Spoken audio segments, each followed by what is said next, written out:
Hi everybody, I'm Randolph Mank. I'm recording this on my iPhone, the wonders of technology. Just returning from a meeting here in Ottawa, which is Canada's capital city. And I'm coming home. I've just received an email on the very same iPhone reminding me that I promised a video for your conference describing a concept that I've devised called quantum diplomacy. It was the subject of an article that I wrote and published about a year and a half ago.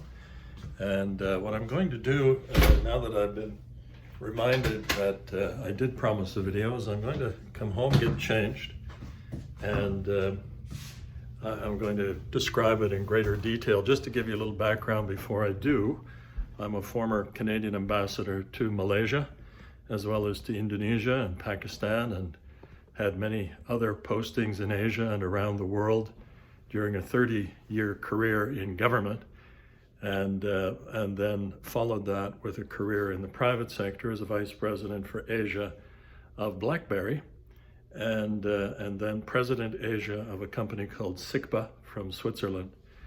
And then since then, I've set up my own private consultancy called MankGlobal, and you can find it at MankGlobal.com on the internet if you want to visit our website.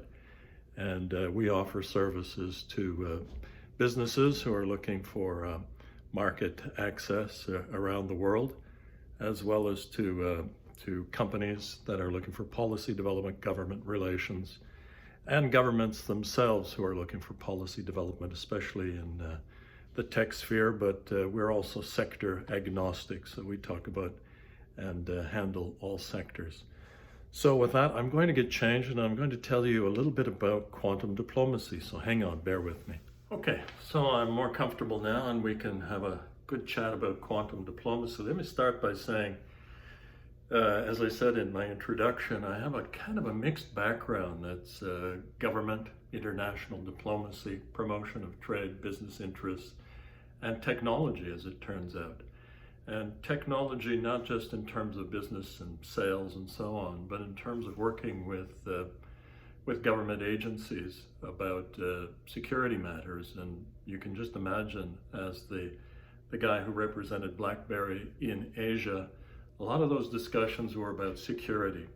And it's that combination of things in my background that led me to start to think about what really we're going through in terms of how technology and government mesh, or at least fail to mesh.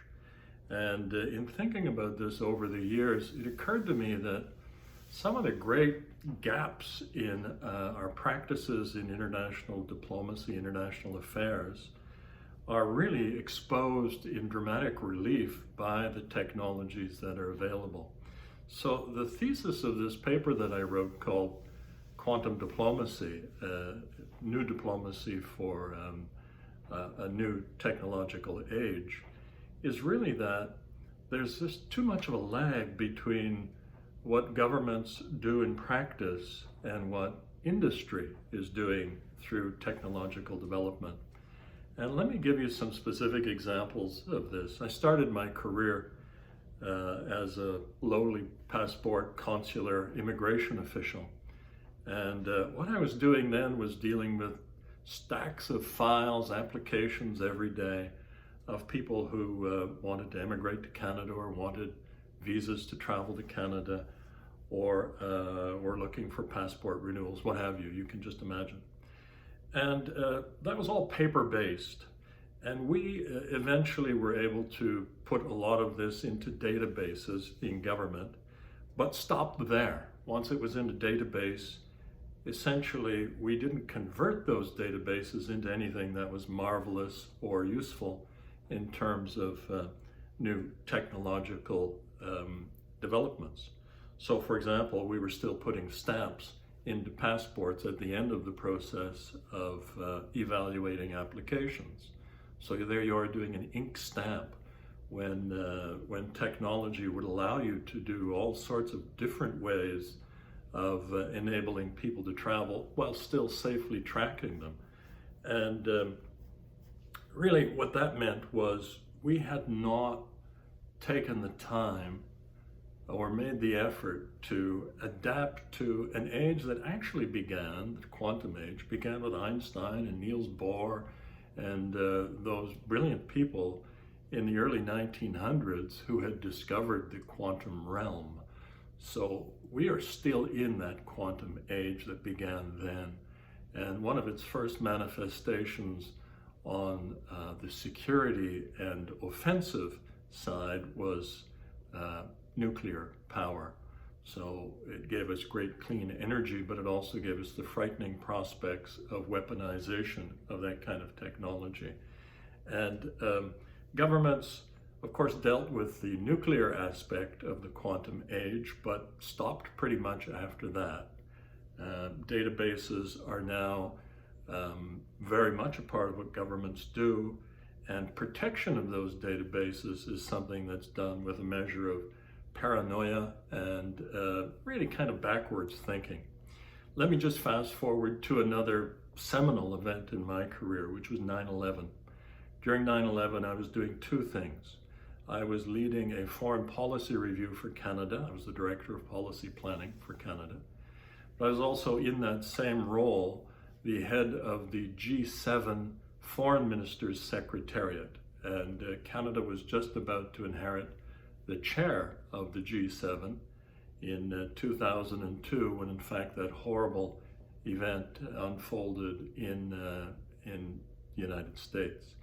So, you know, that drove us to consider, how do you actually secure yourself using technology to better advantage?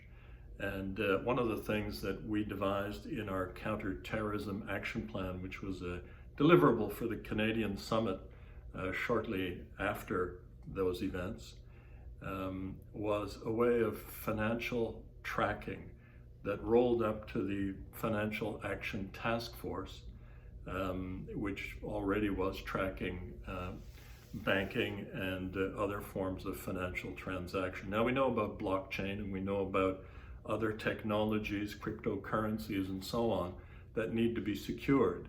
Governments, of course, are very afraid that cryptocurrencies will disrupt the natural order of currency exchange and therefore upset markets and destroy economic systems that have been in place since the modern age, and Bretton Woods and all of those institutions that were put into place to manage financial flows and trade via the WTO, to manage that internationally on a cooperative basis.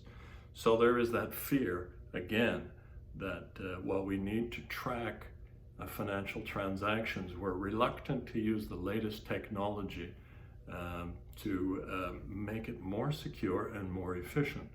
So this is what drove this idea of quantum diplomacy. We need something that is more advanced in our diplomatic international relations than what we have currently.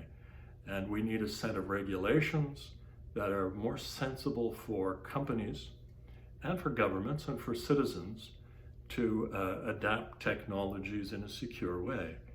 Now you can look at this, as I often do, as a set of domestic issues and a set of international issues, and then another set of issues where they overlap. And domestically, we have laws that address privacy and they address access to information, but they tend to be laws that apply to the citizen's relationship with the government. And these are fairly tried and true, and they get revised every once in a while, but generally the idea is that citizens should have the right to privacy and at the same time should have the right to access to their information. Now there are other things, copyright law and intellectual property protection, and there's a whole body of law, in fact, that help us along the way, but you get the idea. What we don't really have, at least on any settled basis, is a set of laws that apply domestically to corporations. And as we've seen through social networking corporations and retail corporations, this is really where the action has shifted. And governments are always important, of course, but now where's the protection of the individual vis-a-vis his data, his or her data, with the big corporations and how it's resold. So in the era of big data and the Internet of Things, domestically we need to evolve some laws that already on the books can apply in a more direct way to corporations without harming them. The last thing you want to do is to slow down the pace of technological change, in my view anyway. So you don't want to do that. Well, you don't want to throw the baby out with the bathwater, if we can put it that way. Internationally, in order for that to work domestically, you need some sort of homogeneity. You need something that works for all governments more or less, so that you don't have one country that has a completely different set of rules from another, and then when companies are operating globally, they have to go over the top of domestic laws and somehow conform to them at the same time. So Canada last week introduced some new regulations proposed to ensure Canadian content rules are followed by data streaming services, what have you, whether it's Facebook data streaming, video streaming through YouTube, or again, you can think of the services that you use. So normally media is required to abide by such rules, but in this modern age, they've managed to just go over the top of that. Now internationally, in order for that to happen, my argument in this paper on quantum diplomacy is you would need a whole new set of institutions that monitor and apply some sort of common norms to the use of data. The way companies are treated internationally should have some sort of uniformity, maybe not absolute, but some sense so that companies know the rules of the road rather than having to deal with a different set of rules in each and every country, which is I had to do for BlackBerry, and other companies had to figure out what the rules were and figure out how we would adopt our business model to meet those rules. So that's what it's about. Quantum diplomacy is a kind of a fancy way of saying that governments and corporations and citizens in that triangular set of relationships need to get together and work on solutions to the existing confusion that we often call problems around how technology should evolve and how it should be applied to our everyday lives. I'd have to conclude by saying that as a personal bias, I'm always in favor of deregulation. So I'm loath to suggest a whole lot of new rules, but I would like rules that are transparent and somehow agreed more broadly nationally and internationally, so that companies and governments and citizens can proceed on a more sure-footed basis. I'm going to stop there because I'm sure you're very tired of listening to this, but I hope you'll check us out at MankGlobal.com, and we're always here to help you, whether you're a government or a corporation and looking for government relations assistance or policy development help. I wish you all a very successful conference, and most of all, the best of health. All the very best to you and your families. Goodbye.